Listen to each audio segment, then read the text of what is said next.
I don't think so. You know, but where we are, I mean, it's a very, very short turnaround. I mean, we got back here 4 in the morning. What time did you get back? This morning. You I stayed stayed up up, late? yeah, Okay. 10 a.m.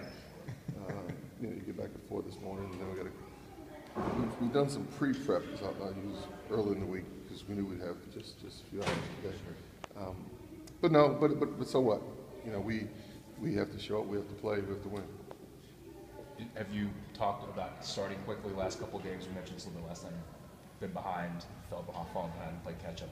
You know, most of the game. Is there a focus that we make sure that doesn't happen this time? You know, I think the focus is in many areas, and I don't necessarily. That's part of what we have to do. I think that our attention to details has not been where it needs to be. You know, and so, you know, you claw back in the game, you get down, you catch back up. And then we have missed rotations on defense. You have poor decisions on offense. And so, you know, we don't have, the margin for error is slim and none.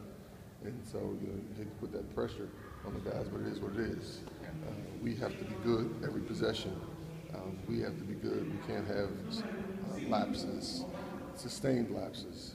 And so that's where the focus has been. In the last Xavier game is kind of the opposite of that. You're up 17 and you don't score for the last 6 minutes. You take it. What do you take from that game and apply it to the game? Where things changed so much since that time. Let's not go 6 minutes without scoring. No, I thought in that game, the latter part of the first half and the first part of the second half, we played very well, and then we did not play well. And it's not just you mentioned after that game the 6 minutes or the span when we didn't score.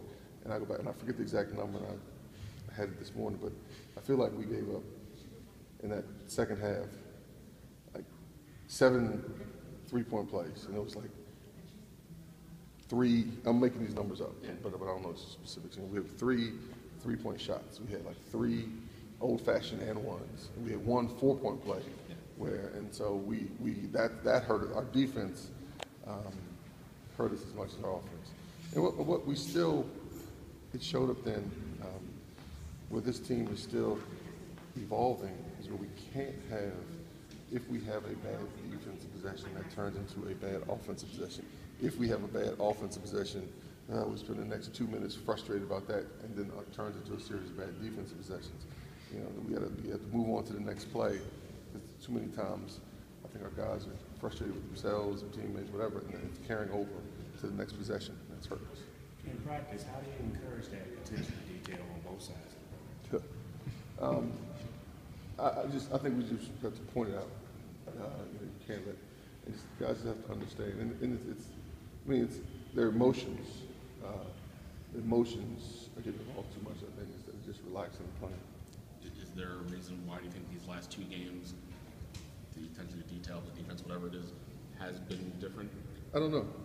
We're just trying to address it. We're trying to look into that. I don't see one specific thing. Say, aha, that's it.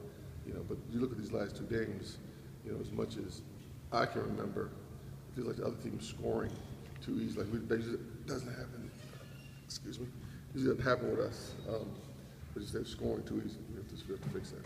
John, team is still in position to get a bye in the Big East tournament. Is that something that's even on the radar for you at this point? Yeah, it's this time of year you start looking at those things. So, is it on the radar? Absolutely. Is it a focal point? No. My answer is still, you know what I'm going to say, let's win the next game. And so, you know, you can't, you know, is this time that you start picking your head up and looking around and saying, where do we stand? Yes. But we know we just got to get wins. Just generally, does Xavier look like a team that might be peaking at the right time? Yeah, they are. I think Samaj, I'm not sure how you pronounce his name, is playing at a really high level right now. When you look at the last couple of games, everything that he's doing, how he's getting his teammates easy. He's really making his teammates better. And he's getting those guys easy shot after easy shot. And I think a lot of them peaking is because he's playing so well. If you are looking a little bit ahead to the bigger picture, these last 4 games obviously against 4 of the tougher teams in the conference. So on the one hand, it's like, boys, this is potentially a tough challenge. On the other hand, it gives you the opportunity, you know, those RPI opportunities as well. Without a doubt. And, you know, we got to win our next game. But that being said, you know, I don't want to say fortunate because it's not, I can't say we're fortunate, but we are in a position where we still can play our way in. And so a lot of people can't say that right now. So now we just have to go do it. Do you think having Jabril for this matchup with Xavier will affect things more positively for you guys? Absolutely. Absolutely. You know, now how that's going to play out in numbers, who knows, but having him makes us a better team. He said he's gotten used to coming off the bench since he's come back from his injury. Is it hard to have an athlete that everyone wants to start? Is it hard to tell him, you know, we're going to use you in this role, even though he's getting starter minutes? He's coming in off the bench. He said he likes it. It's person to person. Okay. You know, with certain players, depending on how fragile they are, you got to go ahead and sit down and have a cup of coffee with them and have a meeting. Other people, you know, it's just you don't have to. He's fine. Jabril